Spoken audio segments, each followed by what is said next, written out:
In recent years, societies in Europe and America have become far more divided. The gap between left and right has become deeper. There's been a rise in populist parties of the far right and far left.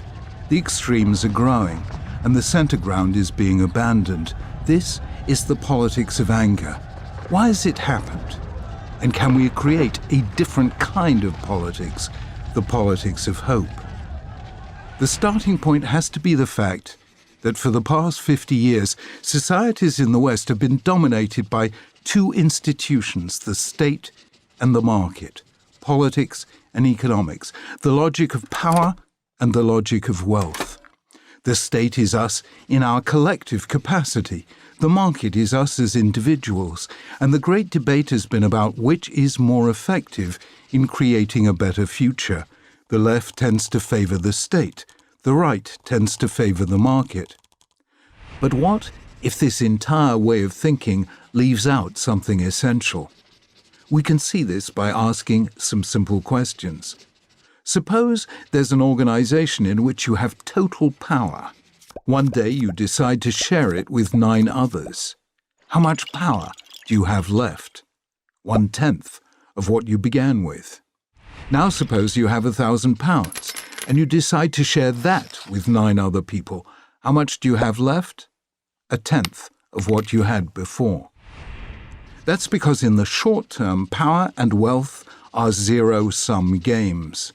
If I win, you lose. If you win, I lose. In zero-sum games, the more we share, the less we have. That's why politics and economics, the state and the market, are arenas of competition.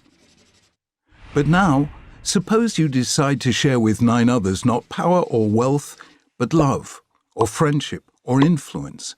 How much do you have left? Not less. You actually have more, perhaps even 10 times more. That's because love, friendship, and influence are social goods, and social goods are non-zero-sum games. If I win, you also win. With social goods, the more we share, the more we have. That's because social goods are not about competition, they're about cooperation. We find social goods not in the state or the market, but in families, communities, neighbourhoods, voluntary groups and the like. And they're essential to any human group because we are social animals. And what gives us our strength is our ability to cooperate as well as compete.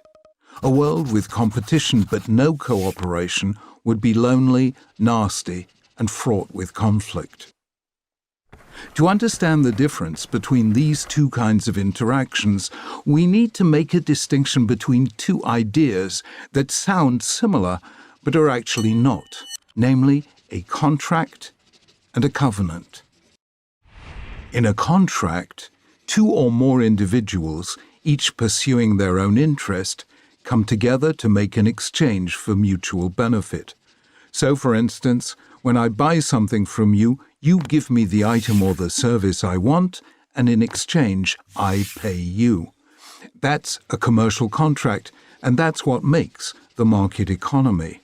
Or, I pay taxes in return for the services provided by the government. That's the social contract, and it creates the state.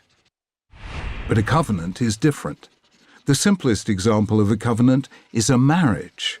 2 people, each respecting the dignity and integrity of the other, come together in a bond of loyalty and trust to share their lives by pledging their faithfulness to one another to do together what neither can achieve alone. A contract is about interests, but a covenant is about identity. It's about you and me coming together to form an us. The difference is huge. The social contract creates a state, but the social covenant creates a society. A society is about all the things that bind us together as a collective group bound to the common good without transactions of wealth or power. In a society, we help our neighbours not because they pay us to or because the state forces us to, but simply because they're part of the collective us. We can now see why politics in the West have become more divided, abrasive and extreme. For at least a half-century, we've focused on the market and the state, while ignoring the third dimension called society. We've focused on contracts while ignoring covenants. Our sense of competition is strong, but our bonds of cooperation have grown weak as families and communities have fractured. This can work for a while, during times of economic growth and peace, when most people feel that life is getting better for them and their children.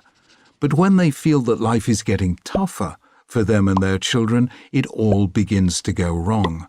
People see around them the zero-sum games of the market and the state. A few gain, many lose, and everything is about competition and self-interest. That's when you get the politics of anger. The only real antidote is to renew the social covenant that says we are bound by bonds that go deeper than self-interest. We share an identity and a fate, and we're collectively responsible for the common good. We need to remember that societies are strong when they care for the weak. They are rich when they care for the poor, and they are invulnerable when they care for the vulnerable. When we restore the social covenant, we defeat the politics of anger and recreate the politics of hope.